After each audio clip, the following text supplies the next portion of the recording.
40 ஆண்டுகள் நீருக்குள் அடியில் யோக நித்திரையில் இருக்கும் கடவுளை பார்க்க எதற்கு கோடிக்கணக்கான பக்தர்கள் தவம் இருக்கிறார்கள் என்று தெரியுமா? உங்களுக்கு பெருமாள் பிடிக்கும்னா ஒரு லைக் பண்ணிட்டு சப்ஸ்கிரைப் பண்ணிக்கோங்க. காஞ்சி வரதராஜ பெருமாள் கோவில் அனந்த சரஸ் குளத்திற்கு அடியில் உறங்கிக் கொண்டிருக்கும் ரகசியமே அத்திவரதர். புராணங்களின்படி பிரம்மதேவர் செய்த யாகத்தியில் இருந்து மகாவிஷ்ணு வெளிப்பட்டார்.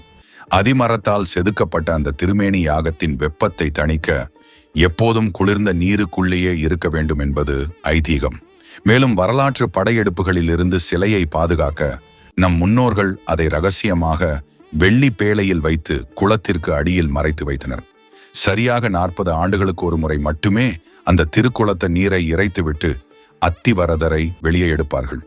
வெறும் 48 நாட்கள் மட்டுமே அவர் பக்தர்களுக்கு காட்சி தருவார். முதல் 24 நாட்கள் பள்ளி கொண்டிருக்கும் சயன கோலம், அடுத்த 24 நாட்கள் கம்பீரமான நின்ற கோலம்.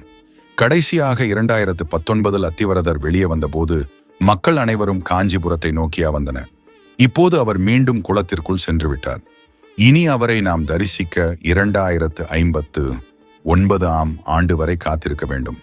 ஒரு தலைமுறையை காத்திருந்து பார்க்கும் இந்த அதிசயத்தை பற்றி நீங்கள் என்ன நினைக்கிறீர்கள்? கமெண்டில் சொல்லுங்கள்.